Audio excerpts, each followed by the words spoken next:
says, وَمِنْ آيَاتِهِ, from amongst his signs are the complexions and colors of your skin and the language in which you speak.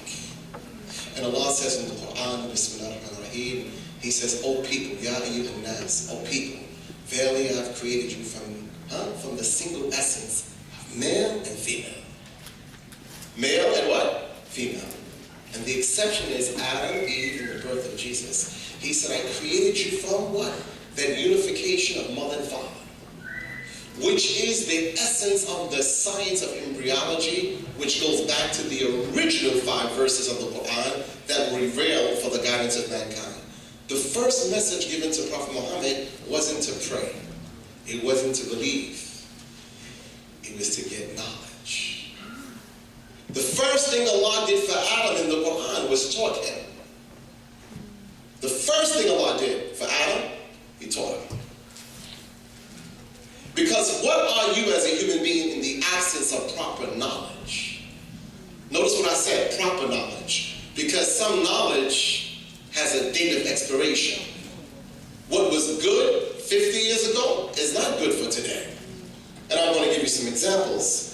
But that verse of the Quran that says, I made you into nations and into tribes, that you may know yourself. لِتَعَارَفُوا, that you may know yourself and to know one another. Because how can I introduce myself to you if I know not who I am? See, that's the problem with people getting married and their standards. They have weak standards because they have no self-value. Yeah, when you get married off of Facebook to a total stranger that you don't even know, that speaks to you like a snake, speaks in the garden and whispers words of seduction, and you get all excited, and you're a grown woman, you're just a woman in body, but you're a baby and you're thinking. And then you find out you thought it was a man, and then it's a woman you're talking to. And now you've been so seduced by the word, they got you want to experiment outside your nature.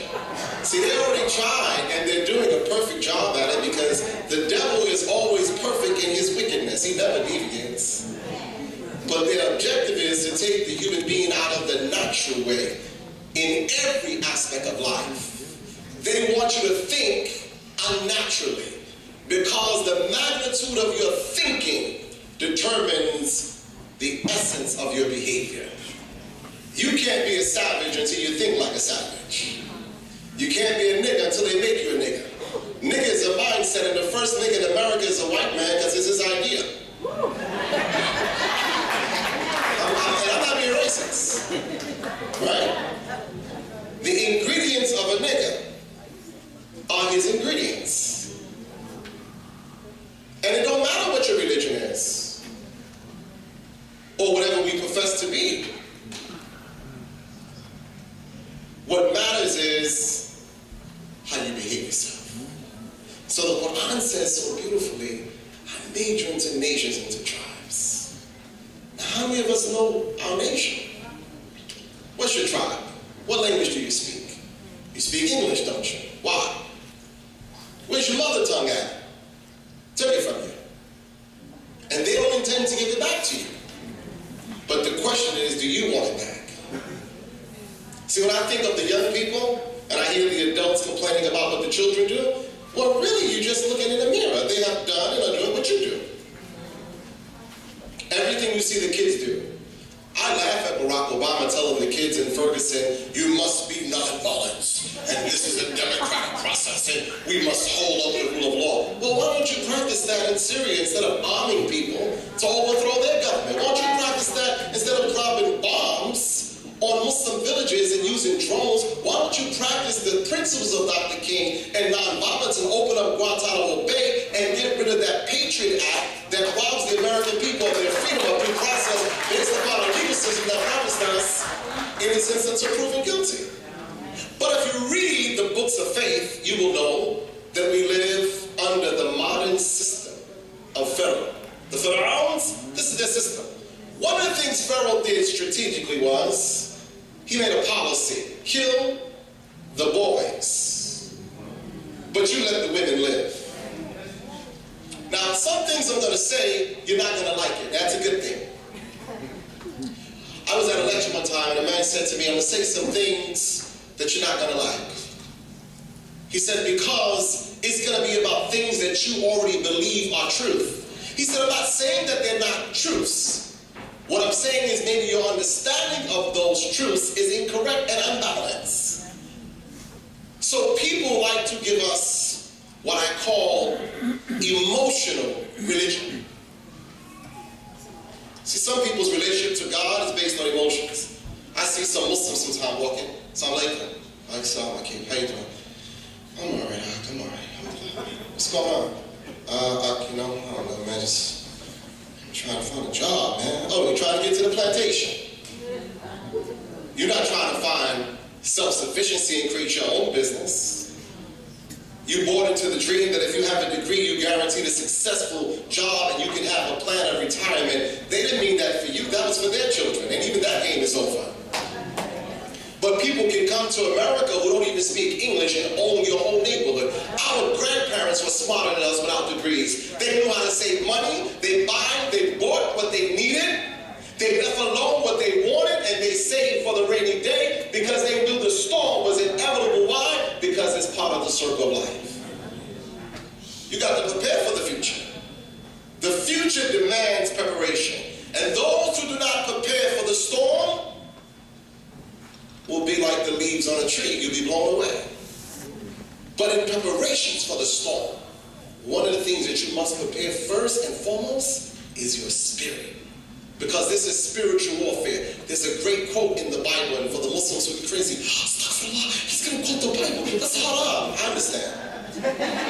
But the same story of Adam in the Bible is in the Quran. The same story of Yusuf in the Quran is in the Bible. The same story of Moses and Pharaoh is in the Quran. It's in the Bible. And the Bible does something differently than the Quran. The Bible just gives more detail because they lost the core essence of revelation and new books were added and men wrote books and they gave narrations. But the core essence of what is in the book, we have the core original manuscript right in the Holy Quran. The first time somebody tell you don't read something, you better read it. The first time people tell you don't listen to somebody, you better go listen for yourself. I remember when I was a kid, they told me, that man on TV, don't you listen to him. He's a bad man. It took me 40 years. The man died. I went and got one of his cassette tapes and listened to him. What a powerful message. His principles were real simple. He said as a human being, God created you with greatness within yourself and that you have the potential as a human being to be the master of your own destiny if you make the correct choices that's based upon correct knowledge. And the quality of your decision in life will always be measured by the quality of your information, which they call intelligence. If your intelligence is faulty, the outcome will be faulty. You understand what I mean by that? When you meet somebody, you say, Assalamu alaikum, how you doing? Good, brother. How you doing, sister? I'm okay. Sister, I'm not sure. You married? Well, not really. I'm not sure. So, what do you think? You want to get married? Well, alhamdulillah, brother, inshallah. I'll give it some thought, but yeah, I'd like to get married. But when do you want to get married, sister? Inshallah, as soon as possible, because I don't want to sin. I understand. You can marry somebody you don't even know because your hormones are working on you. You just got to jump in the bed and marry some fool because it's supposed to be a Muslim. And you don't even know who this man is. Could be a child molester, a thief, a liar. You meet some sister, she got a headpiece on and say to you, Assalamu alaikum. You're like, brother, subhanAllah, that sister right there, that sister's righteous, brother. That's going to be my wife. When you find out next week she's a stripper. It happens. It's true. You can go to the church on Sunday, and you can go to so many places. The clubs are filled at night all over the country with people who are forced to live a life of what I call duplicity and character. You got to pretend to be something that you're not. And I love the Muslim brothers who are real strict. They see the Muslim women, brother, sister, assalamu alaikum, brother, assalamu alaikum, sister, how you doing? Alhamdulillah, alhamdulillah, mashallah, may Allah bless you, sister, mashallah, billahi tawfiq, alhamdulillah, may Allah bless you. And at night, he got HBO and all the porns on and everything, right? And you see the non-Muslim girls with tight pants on, they take his goofy off, put his throw in his pants, and walk up to him and say, yo, what's up, sis, how you doing? Can I get that number? Yo, what's your name? Oh, they call me Mo most of the time, just Mo. Because you're forced to be something that you're not, just be yourself. You know if you see a pretty woman, she's pretty. Whether she's Muslim or not, it don't matter. Now when your wife asks you, do you think she's pretty? You just say no. You say, is she pretty? Who you talking? You know what you talking about? Oh, you didn't see her, you know you saw her. I'm stupid now, brother. You tell us, son, you say, listen, sweetie, the only woman I see is you. In fact, I'm blinded in your absence because when you leave, I lose my mind. You see what I'm doing? See, some of us before we was Muslims, we used to flirt and make our women feel so special. Right? Sometimes before you get married, it's full of excitement. Brothers never late. Never late. You're like, brother, you know, my dad said you should come at 1 o'clock. He's there at 12. He's in the car waiting, put his oil on, make sure his beard, his whole thing, and he knock on the door. But after you get married and you take each other for granted, you just come when you want to come. Some sisters, when you first meet them, mashallah, they got the headpiece on, they got the dress, the glass, they got everything. Nice. You're like, wow, this is the dress. Nice. Mashallah. Then after you get married, she returned the clothes back to the store. She got her raggedy jeans on. She got the shirt on from her grandmother. She got a jilbab she's been wearing for 10 years with ketchup and mustard on it. She got safety pins all locked in the headpiece. And it's like, damn, I thought I married one of the most beautiful women in the world. You acting like my mommy. What's wrong with you? No, brother, this is, you know, I'm trying to get to Jen. I ain't got time for this, do we?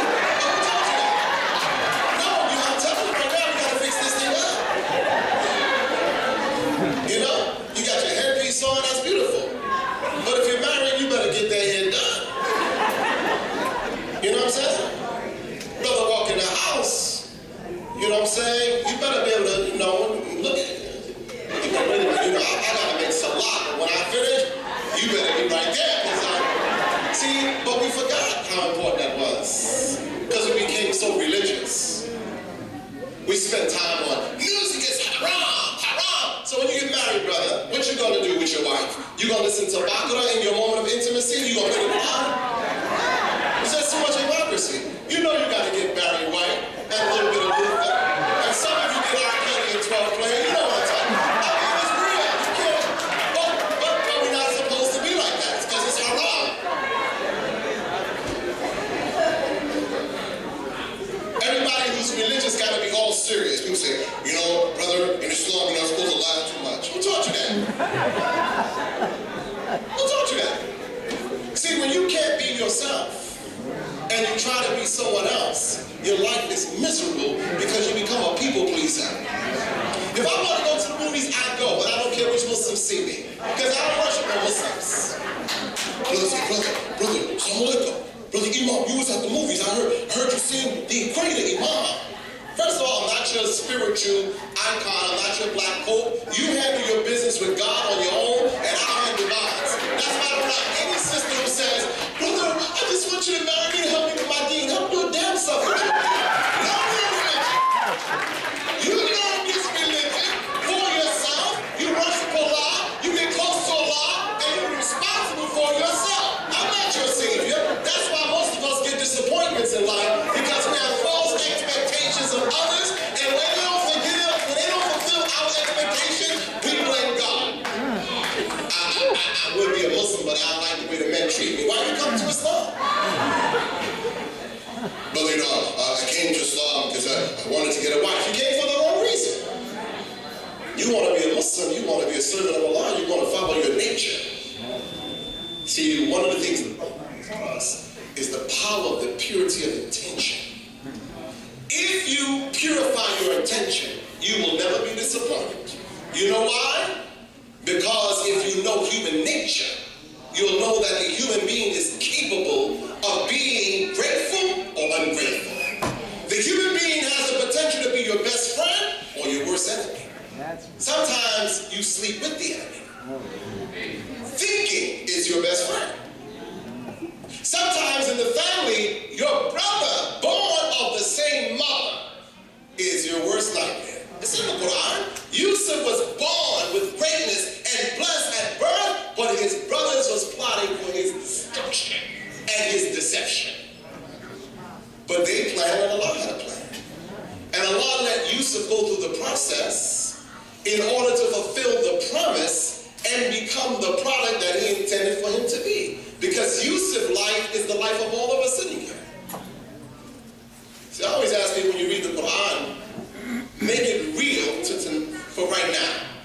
Make it real right now. I don't like getting spooky. That's why the youth don't come to religious places no more. It's too spooky. Too spooky. Or it's with gimmicks. We get you in, give you a fiery speech, then get the money. It's a hustle. You know, my mother gets holy water, she pays for this from the toilet bowl and olive oil from going out. I'm like, Mom, when are you gonna stop it? She used to give all her money to the preachers. And if you notice in the black community, if there's one thing on every corner, it's a black church. Why? Why is that a black bank? Why is that a black education institute for technology? Why is it not a medical facility? Why isn't that some institution that empowers our people instead of letting one man pick us with the hope for success that only he experiences? He pulls up with the Bentley. He got a nice house in suburban America. His kids go to the finest schools, but you still praying for something that you can get up and get for yourself. Because I've learned God will never do for you what he has blessed you to do for yourself. Brother say to me, brother, I've been praying for a good wife.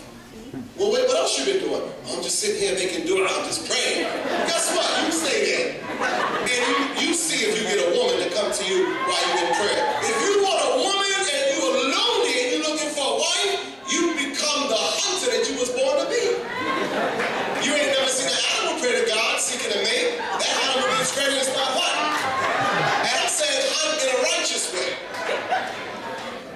I see sisters all the time. Assalamu alaikum, alaikum salam. Brother, pray for me, inshallah. Allah give me a good husband. Sister, pray for yourself. What makes you think that my dirty prayers will penetrate the gates of paradise and you can get in your home? But all of us have been looking for a Savior. And the Savior that you're looking for is you. But you don't even know. You're the answer to all your prayers by the grace of Allah and your children. Your children will fulfill your dreams if you give them the correct information about their potential. So now, I'm always amazed by good writers. One of the trademarks of a Muslim is reading. And as one comedian said so wonderfully, reading is fun to mental. You heard what I said? Not fundamental. Reading is fun to mental. When I meet people, I say, what's the latest book you read? Book! You ain't got time for no books. I ain't read. I'm too busy. That tells me a whole lot about you. Your head is as empty as it's been. You're not even updated. Everything you got in your hard drive should be deleted and sanitized because you still have the same expectations when you was a baby that you have as a grown woman or a grown man. Some brothers, when they get married, they're looking for their mother. They want a wife that can take care of them, that they can call by me, and just in case I fall, she'll catch me. You're so sad, brother. Why would you cripple yourself like that and make yourself a slave? Because any woman that marries you, that takes care of you too long, and you become a burden, she will transform on you. Let those lights go out. Every baby needs some pampers. You can quote all the book of scripture, Quran, Hadith, the Bible, everything. She will transform on you and tell you, know what? If this is the best you can do, you better get up on out of here. And one thing about a black woman, she'll put you out. Give me my kids. Get out of here. This is my house. You know how you are, sisters. Damn it, my mother paid for this. This is my credit. You so broke, I shouldn't have married you anyway. I was being merciful and having pity on you. You raggedy thing, get up out of here. And you know what the brothers do? For a week? Sorry, sister. Go. You know why we like that? That's how they made us. Because a righteous woman would never tell her husband to get out her house because it ain't her house. It's God's gift to all. And we share and love.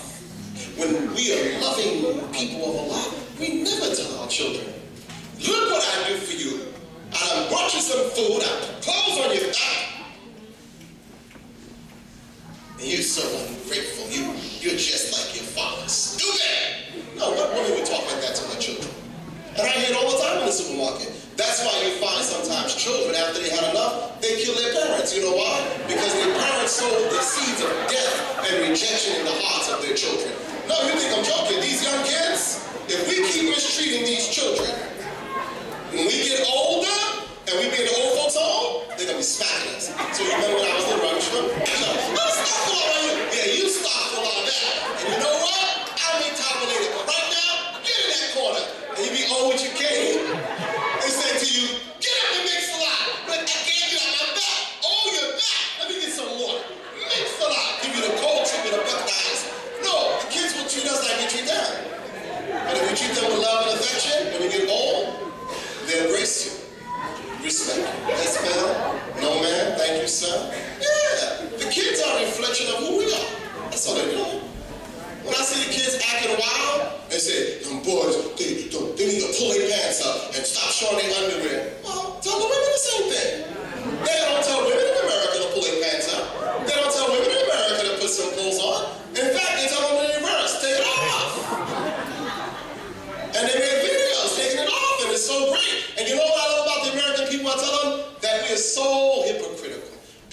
stupid things like to me, you know, why these Muslims have more than one wife? That's so disgusting. Really? So let's talk about it. Why would 4 women want the same man? And then before Islam, you have a man, he has 100 girlfriends, you ain't complaining. Some women have been with men for 20 years, he ain't married to them. He don't intend to marry her, but she still think one day we get married. 40 years later, if he didn't marry you in the beginning, what made you think he'll marry you later? That's a gimmick. And we buy into the illusions that we create for ourselves. So tonight, I just want to have a little fun. I want you to think a little bit, but I want you to have fun while you're thinking, because I don't want to give you pain without giving you pleasure. It's going to be painful, but the pleasure will come if you go home and think about what I told you. And you sit down and decide that you want to be a better you. And that regardless of what other people are doing, what they do don't affect what you must do for yourself. I want you to think. Just think. So now,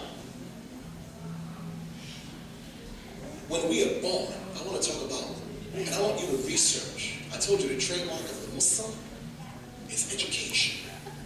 How do I know how to be a man? How do I know? I need a man to show me.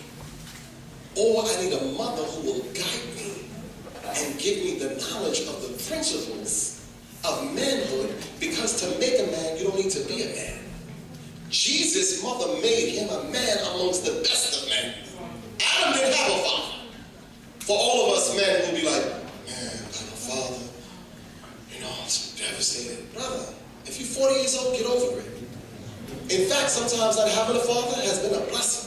Because sometimes having fathers and mothers that are abusive, they're diabolically opposed to your growth and development. Sometimes you got to thank Allah that some people that came into your life, He took them away from you. Because God won't take anything from you without giving you something better if you believe. You got to believe God. Sometimes, you know, when you get a divorce, you're like, well, I'm 40, and you know, you really don't want me. So all right, take whoever I can get. You wind up with everything you don't want. But when you're 40 or 50 or 60, and you have conviction that you deserve the best, and you will accept nothing less, you can have anybody you want. Because anybody you want is only the person that wants you. If they don't want you, you better not want them. Because if you do, you're going to be a slave. Know that rejection is a blessing. No and yes are the two most powerful words in the human language. That's why we say, La ilaha illallah. We say there is no God except Allah. We need to understand what that means.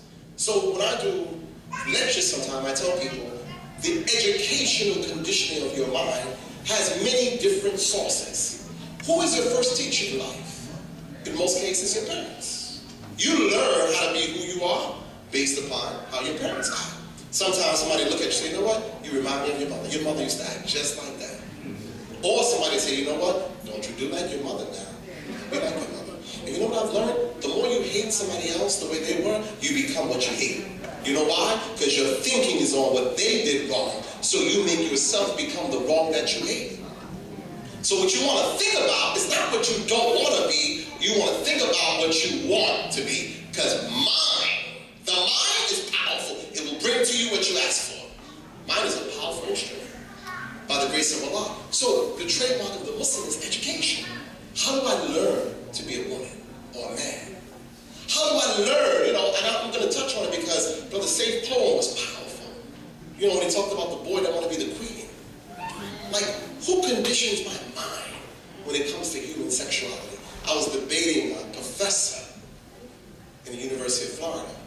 He came strong with the new institution of what they call same-sex. They call it marriage, I call it relations. And I'm not trying to offend anybody here, but I want you to think. So I asked them a question. What's the criteria? What defines human sexuality? I said, I'm a man if I never sleep with a woman. She's a woman. If she never gets married and sleeps with a man. I said, how do you define being gay without sex? Let's take sex out of the equation. Now tell me what it means to be gay. He's like, I don't understand. I said, okay, well, let me help you understand. I said, you don't want nobody to judge you because you want to be married to a man. I said, okay. So let's go down the criteria. Who makes the law? I said, if a girl's 25, she's a virgin, she want to marry her father who's 55, and they're consenting adults. Is that acceptable? He said, no, that's incest. I said, don't judge. I'm not even finished. I say, now the boy is in love with his father. And the boy says, you know, Dad, hey, I want you to do me too. And they consented. See, what I'm telling you, they're going to make that happen in the very near future because they just passed a law where the uncle married the niece. See, they're taking us right now down into the darkest alley against God because they know in rebelling against Allah, we're going to suffer the most. And there's nothing more that will destroy you than following your desires. Freedom is controlling yourself. Not controlling yourself makes you a slave to everything you desire. And that is the trap. Adam was trapped off because he fell into the hole of desire. And the reason the devil deceived him, because Adam had the heart and the spirit of a child. He had no experience and no knowledge of deception, and he trusted his enemy. Can't trust your enemy. And you have enemies. You know how you have enemies? Because God got enemies. And I don't make friends with God's enemies. Because how can you hate God and love me? See what I'm saying? I can't trust you if you're against God. I don't care who you are. You could be my family. You could be my mother, brother, sister, aunt, uncle. You could be my child. If God is your enemy, then count me as God's friend, and we at war. On any level, we at war. Now I want you to think. So now, it's father, son, and daughter. Grandma says, hey, wait a minute. Girl, I want to get some of this myself. No, this is how sick they're making the people. And now the people, right? And so now you meet people in spiritual institutions saying, well, you know, we're just all God's children. God loves all of us. Well, do you think God is in love with Satan? And if God is not in love with the devil and he has rejected him, why would God be in love with those that do the will of Satan and spread his wicked practices? Do you know the mindset of the devil is rooted in the rejection of Allah, and that's why racism is the mind of a devil? That's why if you get into the old teachings, when they said the white man was the devil, it's not his skin that made him the devil. Look at his behavior in America towards the indigenous black men and women and the Native Indians. Look how they terrorize our people. At birth, they burnt some of us alive. They took black men and stripped them in front of black women and took that whip and whipped them. And his blood would just gush out everywhere. And his wounds would open up and they would pour salt and cayenne pepper in the wounds of those whom they beat in slavery and hang them on a tree and make it a celebration. And it's nothing the black woman could do to find protection in her black man. Because he made him impotent in her presence and showed her he can't do anything for you. He's my nigga. And if he wanted your wife, you just come and get her. Hey, look, hey, Bobby, move over. Susan, you come with me tonight. You'll see many of the movies that depict these things, but bigger than the movies, if you do the research, there are pictures and postcards, and there are laws that govern slavery and how they destroyed our families and took us and sold us across America. Some of us sitting here right now tonight, we are family by blood. We don't even know it. So when you look at Ferguson, that ain't nothing new. People say, are you surprised? Surprised by what? I know this man. I know his ways. He is of his father. And in America, you will never be treated as equal to the white supremacists until you do for yourself what they do for themselves and control your own destiny. Control your schools, your politics, your economics, your neighborhoods. Dominate and control what's yours and become an independent people in the midst of a nation that has no regard for you. That's a fact. Nobody has to, you don't have to agree with me, but look at all of America's prisons. Why is all these black boys in there? Why are you going to jail in America for smoking weed when the president smoked weed and the other one snort cocaine and the U.S. government allows drug trafficking to go freely in the inner city? Why are you going to jail for life to be try? Why? Why stop and frisk in New York City? New York has 1 million warrants right now for people for stupid crimes. A woman pregnant barbecuing in her yard and she gets thrown and choked on the ground. Are you serious? We let people throw our women on the ground? Throw our children on the ground and stomp us and beat us. You know why they do that to us? Because they already know you ain't gonna do nothing. And I'm not saying you have to be violent. But if thousands of us showed up every time they threw one of us on the ground, and we made it known business as usual, not be business as usual, and we were serious, they would say, wait a minute, we gotta make some changes. See, when you give your children to your enemies to educate, it says that you're dead people. Why would you give your children to schools that are labeling them HDA? ADHD? You notice they always got a label for us? Do you realize that our children are so smart, they can't sit in the classroom of dead teaching, even with people who have degrees who don't want to teach them anyway? Because if you're a teacher, you can find the greatness in any child and bring the best. But the mind is powerful if you tell a child that they are dumb or that they're deficient in intelligence. You know, I never understood the core essence of racism. If you watch that movie, Jingle and Jane, when DiCaprio says that the mind of the black man is inferior, not the skin color, it is the mind that they believe has the capacity not to be cultivated or civilized. And we at once, historically, were their teachers and their masters. But through programming of the mind, they have turned us into beasts of prey. And if we kill each other, why would they not kill us? If we don't respect each other, why would they respect us? So doing for self means also loving self and putting Allah first. But you and I, brothers and sisters, we have to know that there's power in love and unity. And we have love. I told some of the Muslim brothers and sisters, I don't want to debate religion no more with you. You can believe whatever you want to believe. What I want to know is, can you give me some love?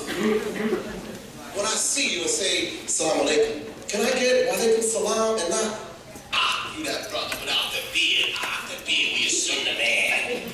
Brother, you ain't seen me in 5 years. I could have been having cancer treatment. That's your first thing you say to me? Or a sister comes to the masjid and she's making a salat, she's praying, she's crying because she just lost her mother or she just got an answer to her biggest prayer, and she's come there to say, Allah, I just want to thank you because I knew you would never fail me. As soon as she finished praying, he said, Assalamu alaikum, sister. I want to ask you a question.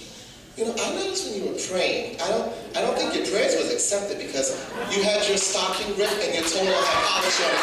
Really? No, people do this. I call them the religious police. What happened to love? Or you go to the church and you leave the church saying, you know, they don't like me there. Nobody even knows you. Where's the love? You know, I learned that love is so powerful that even an animal that would normally kill you, if you love that animal will protect you. I want you to go on YouTube. There's a Spanish gentleman. He had rescued an alligator that he named Cuchillo, and Cuchillo means the beautiful. He had this alligator after it got shot in the head. He had it as a baby. He nurtured the alligator until it weighed 800 pounds. So he gets in the water with the alligator, and he comes up with his head like this, and the gator's on his head.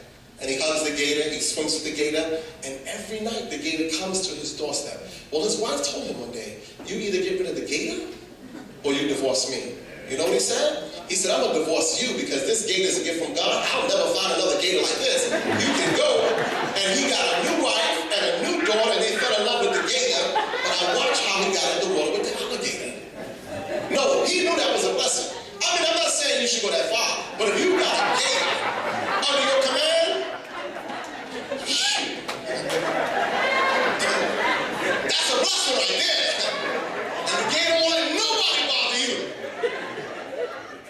You know, he said, hey, you know, you can go, but I'm not giving up the gator. Why? Because he said the Spirit of God had blessed him to do something that is really seen. I don't know if you've seen on YouTube the lion. When they went back to get the lion, that lion ran, right? We were told that these animals are dangerous, right? But that's what they tell you about being black. Dangerous. But you're not really dangerous. You're just different and not deficient.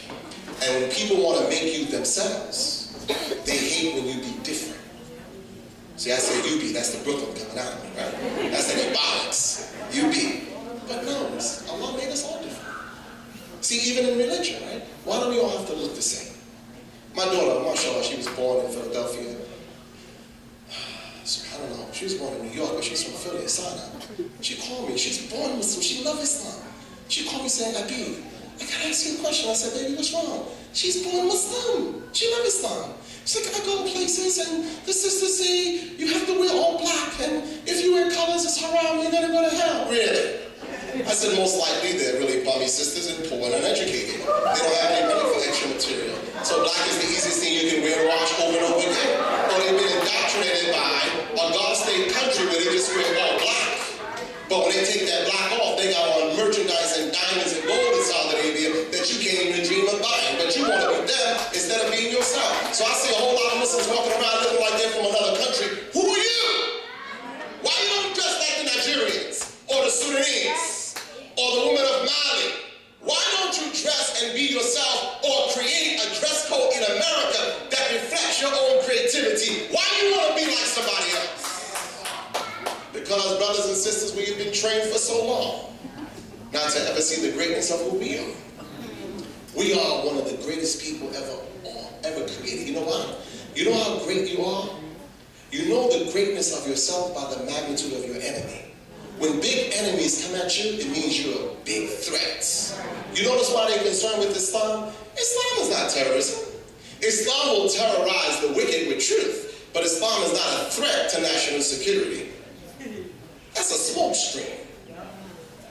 Can anything be more dangerous in America that the police can focus on, such as child pedophilia and the raping and kidnapping of our women, and on the Miami seaports, they're selling and kidnapping children and selling them into the sex trade. Don't NYPD have something better to do than to be stopping people about stopping first? Don't they got better to do? But you know what? The black people have always been the black goal of the industry because your captivity is their livelihood. Look at one prisoner.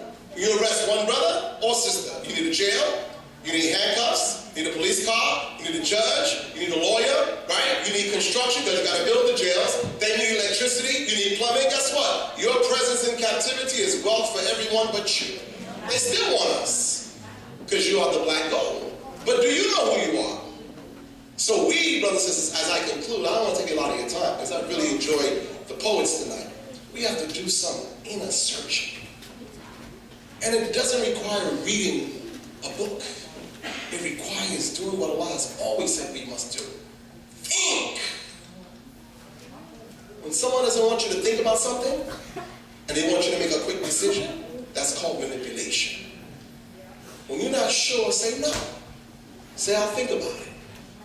Because you never want to make a decision in life that you have to regret later. And be like, wow, man, how do I get out of this one? See, when I share some personal things with you, which I don't mind. When I first became Muslim, mashallah, I came back. Allah blessed me. Went to Mecca, hung out a little bit, studied a little bit. I just studied a little bit. I did like kindergarten work. My classmates in the beginning were children, like 5 and 6 years old. I don't want to pretend that I went to Mecca, mashallah. تكلم اللغة العربية وأنا عالم كبير ومفتي وجلست مع العلماء والفقهاء وإني I don't want to go through that with you. That's not necessary because I don't want to be them. I want to be me. No, some brothers go overseas and learn Arabic. They can't even speak English to me no more. I'll be like, Assalamu alaikum, what's up? Alhamdulillah, brother, Allah has blessed me with going on. Wait, where you from? You're not from Brooklyn no more? MashaAllah, brother, you know, TK, Aisha. What happened? I call people house, I say, Assalamu alaikum. They say to me, wa alaikum salam. I say, are you coming out tonight? G. What is G? We start talking like the Pakistanis now. G. No, I see Muslims do it. Naram, G, Aywa. And you know some of us, we learn a little bit of Arabic, we feel so superior and spiritual. Somebody read Quran, Allahu Akbar, Bismillahirrahmanirrahim. No, it's not Rahman. Bismillahirrahmanirrahim. You didn't say it right, say it over. Say it over. See, Allah, the Creator, is looking at your intention. Just because you have perfect vocal cords and you speak Arabic or recite Arabic, that don't make you no better Muslim. That's why some of us right now will follow a foreign leader so fast before we follow one of our own. Because the foreigners know, don't they? They know.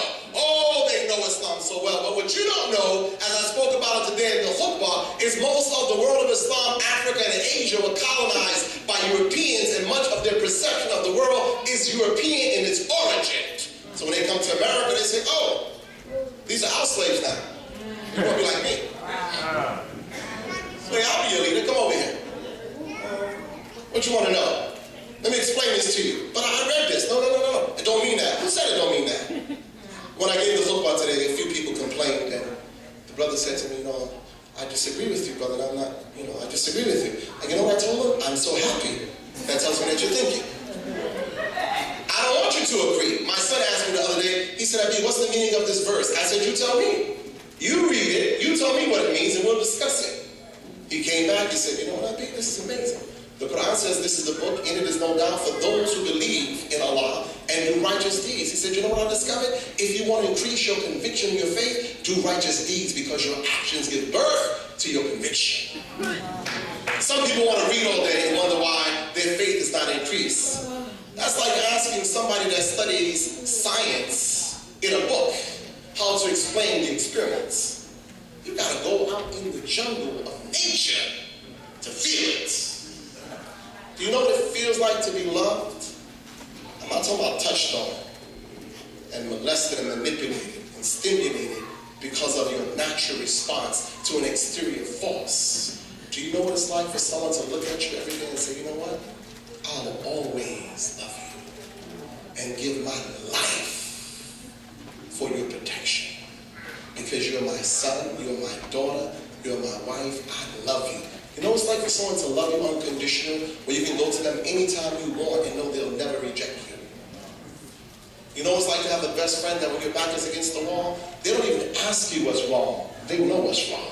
You know why? Because they know you. You ever know what it's like to be hungry and you don't have to say you're hungry? Someone says, hey girl, let's go get something to eat. You're like, oh, thank you so much. I didn't want to embarrass myself. But I haven't eaten in 2 days or 3 days. Oh, we got people like that. You know what it's like to have groceries? And somebody knocked on your door and said, hey, I don't know what you was doing, but I was shopping, and guess what? Everything was on sale, and I got 2 of everything, so this is for you, may Allah bless you, but I got to eat home and cook for the children. You know what that's like? You know what it's like to have people come and visit you 200 or 300 deep when you're in a hospital only for a minor headache, but 200 people show up because they want to make sure you're okay, because they what? They love you, and they don't want nothing from you. Too many of us have hidden agendas. I told the brothers tonight, before I came here, I made it a condition. I said I will only speak in Philly with no fee. No one pays to come in. I'm tired of charging the people money. If we was to build the brotherhood and the sisterhood, the money would come. But we go the reverse. We try to pimp our people to build buildings, and the buildings are empty. Build the people first. And the way you build the people is you read the Quranic text. Look what Allah said when He changed the hearts of the believers. He says, وَاذْكُرُوا نِعْمَةَ اللَّهِ عَلَيْكُمْ إِذْ كُنْتُمْ أَعْدَاءً فَأَلَّفَ بَيْنَ قُلُوبِكُمْ فَأَصْبَحْتُمْ بِنِعْمَةِ إِخْوَانًا. Allah said, lo and behold, you were enemies. Remember Allah's favor. You were enemies unto yourselves and one another. Allah said, and He did what? He said, I joined your hearts and made you brothers and sisters. This place tonight costs $1,000 to rent, right? One of us here can write that check. If it's for the sake of Allah. For deen and not dunya. That's easy. $1,000 ain't no money. I was at a fundraiser the other night for care in Tampa, and one brother donated $100,000. Easy. Because Muslims got deep pockets, but short arms. Between them and that money is the voice of Satan. Don't spend it, don't spend it. You gotta get that TV. Black Friday is coming. Oh, that TV. I'm gonna get me a new microwave. Oh, I got 3 TVs. Girl, I need 1 more TV. And my husband, he got 5 pair of shoes. We gonna get some more shoes. See, we consume so many things. That's why we don't have anything that we own. Because we always giving away our money. But you got a lot of powerful people here tonight. Young, older, seniors. That if we were to come together for the sake of Allah, we could build something slowly for our people. See, when you have love for each other, Allah will bless us. If you have love. If you have love. If we have love for each other, Allah will bless us. You know why? Because anything you do for the sake of Allah, He will always reward you. You feed your children, you tell them, listen, I have one of my kids, mashallah, I'm not the best father, And I'm not like the person that I've given my kids everything, but alhamdulillah, by Allah's grace, my kids are so, most of them, my kids are so in tune with Allah. I have a son, Amir, he makes sure the 5 prayers are made every day. He wakes us up for Fajr. His presence transformed the whole house. He don't even say, let's make salat, let's make salat. He just say, I'm going to make wudu, and I meet everybody in the prayer room. Assalamu alaikum.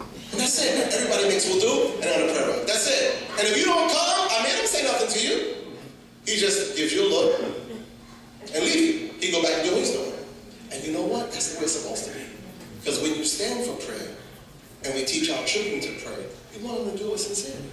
Some of our kids, when they make wudu, they don't make a wudu. You wake them up, they go in the bathroom. Make this prayer. I don't know, she get me up 5 o'clock in the morning. What kind of God she be worshiping? Even God should be sleeping. I don't know what this religion is. I'm born in this religion. I want me to cover my head. My friends are wearing tight jeans. I can't go to a party. I can't do this. I can't do that. Everything I can't do. Yeah. And you make prayer with your kids, and they behind you faking it. Or your son is like,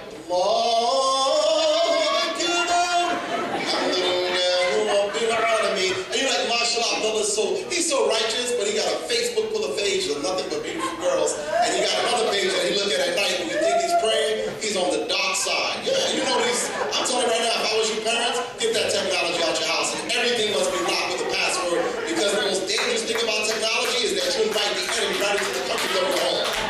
That computer is dangerous. I look at adults sometimes that they're so crazy giving 7-year-old, 9-year-old kids iPads to have the worldwide access to the internet, thinking that you can put passwords. Kids will break a password in a minute. These kids know encryption, they run games on you with technology.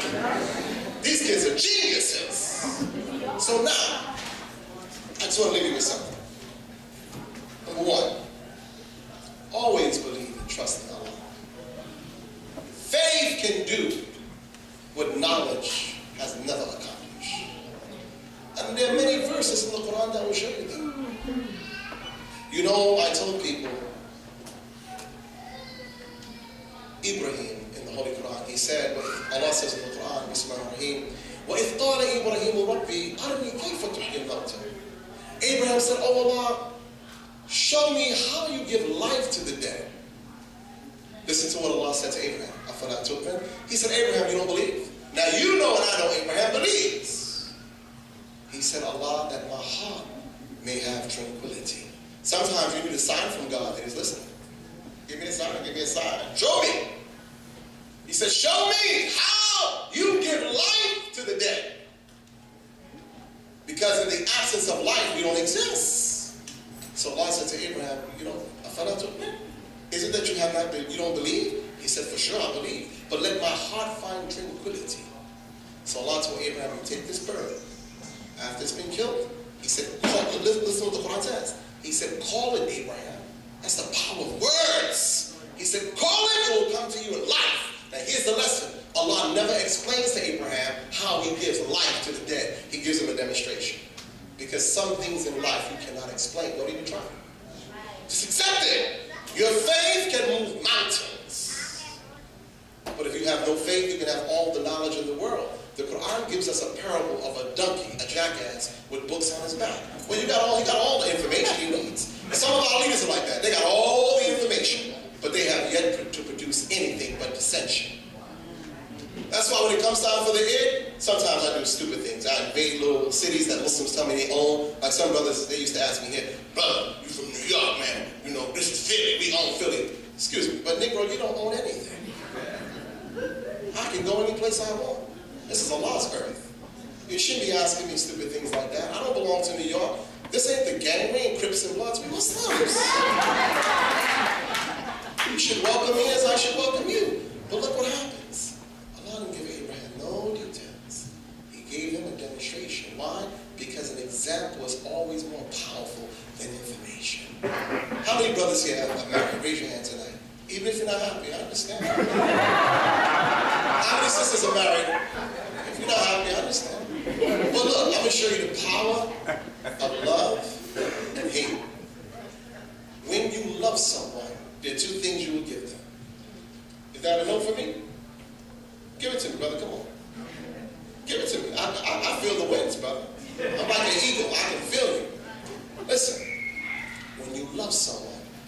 things you're going to give them. Your resources, meaning your money or your wealth, and your time. I'll give you a simple example. You get married, you love your wife. You go to a jewelry store in New York like Tiffany's. You're just walking around, it's Ramadan. You go in a jewelry store and she say, oh, that's a nice ring. She says, yeah, you like it? Try it on. She's like, no, we don't have no money. I have to try that on. What? Listen, you like that ring? Try it on.